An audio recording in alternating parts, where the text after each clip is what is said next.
Jalan penghubung Kabupaten Belu dan Kabupaten Melaka, Nusa Tenggara Timur rusak parah. Pemerintah dituntut segera melakukan perbaikan.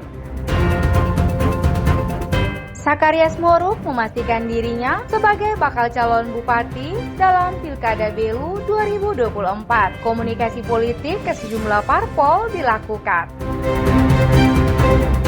Martin Baralai menikmati hidup dengan menjadi pencinta bonsai. Baginya, pohon bonsai tak hanya menjadi sebuah karya seni.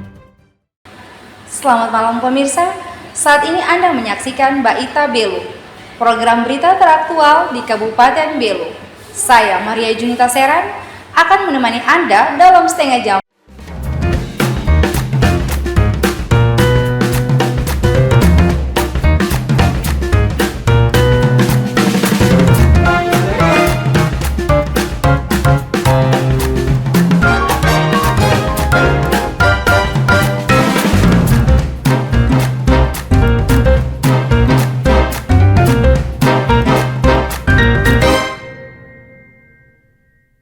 Jalan penghubung Kabupaten Belu dan Kabupaten Melaka rusak parah.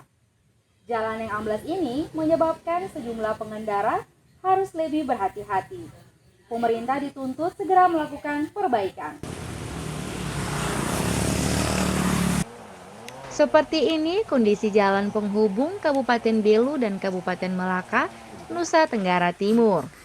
Jalan yang berada di Desa Teun, Kecamatan Raimanuk ini amblas sekitar 10 meter akibat tergerus hujan.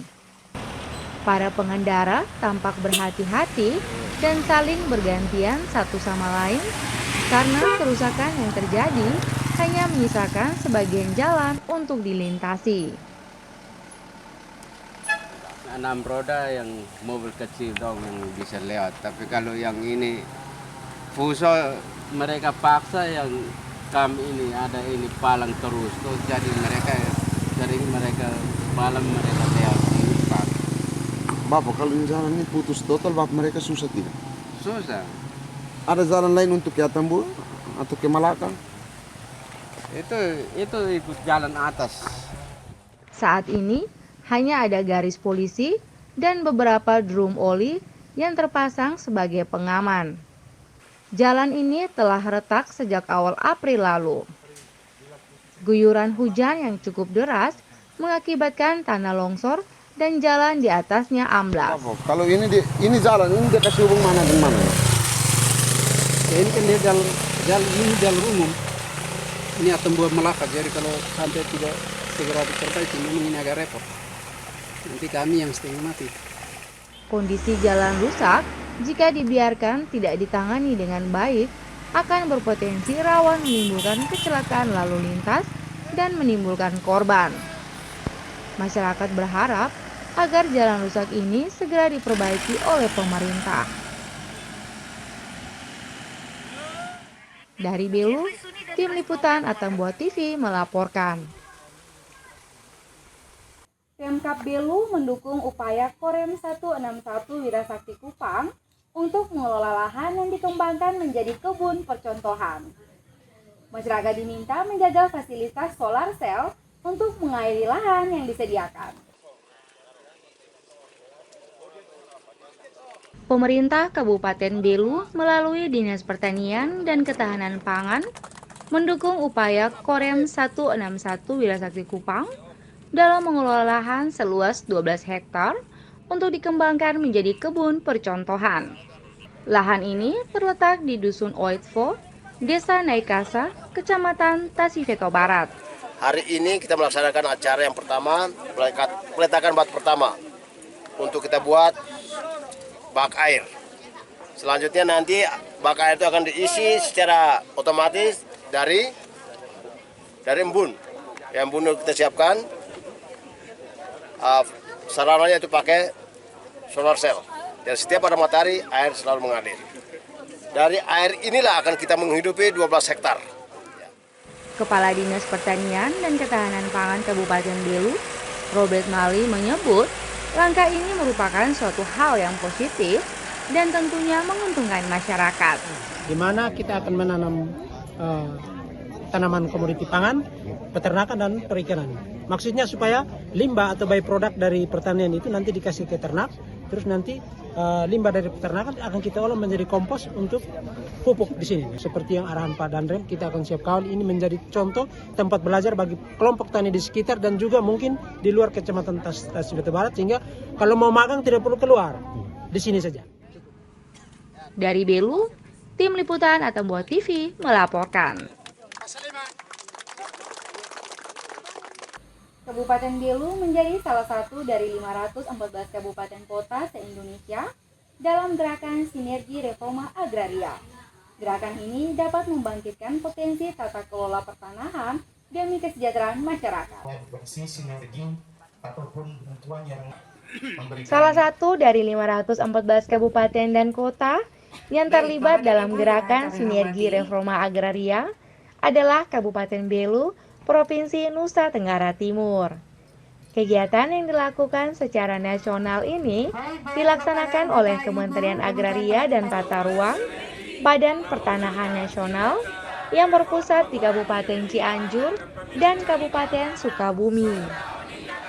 Bupati Belu, Dr. Agustinus Taolin menyambut baik program Kementerian Agraria sebagai langkah positif dalam mendorong potensi usaha penataan akses di Kabupaten Belu dan menekankan pentingnya sinergi untuk mewujudkan visi reforma agrarian.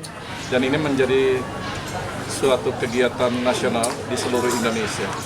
Dan untuk melaksanakan ini diperlukan sinergi antara pemerintahan desa, masyarakat, tokoh agama, tokoh masyarakat, ya, dan lain-lain, supaya secara teknis reforma agraria dan redistribusi lahan kepada masyarakat untuk meningkatkan kepemilikan masyarakat terhadap lahan yang ujungnya akan meningkatkan kesejahteraan masyarakat. Kepala Badan Pertanahan Nasional Kabupaten Belu, Abel Asamau menyatakan, kegiatan ini bertujuan untuk menampilkan hasil kerja bersama dalam penataan aset dan akses di seluruh Indonesia, serta mengimplementasikan Peraturan Presiden Nomor 62 Tahun 2023 tentang percepatan reforma agraria. Tujuan dan manfaat kegiatan Gerakan Sinergi Reforma Agraria yang pertama, menampilkan hasil kerja bersama penataan aset dan penataan akses di seluruh Indonesia, terkhusus di Kabupaten Belu. B. Implementasi Peraturan Presiden Nomor 62 Tahun 2023 tentang percepatan reforma agraria. Dalam kesempatan ini, BPN Belu bersama Bupati Forkopimda dan masyarakat mendeklarasikan gerakan sinergi reforma agraria dan dilanjutkan dengan pemasangan piusel logo sinergi reforma agraria dan juga penanaman anakan pohon yang bernilai ekonomis di halaman kantor desa Dua Koran.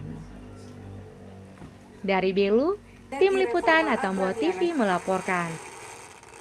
Nasional, kami silakan untuk maju ke depan. Dinas Kesehatan Belu memastikan seluruh masyarakat mengakses pengobatan gratis dengan mudah tanpa dibebani masalah administrasi. Program ini berdampak positif terhadap peningkatan jumlah pasien.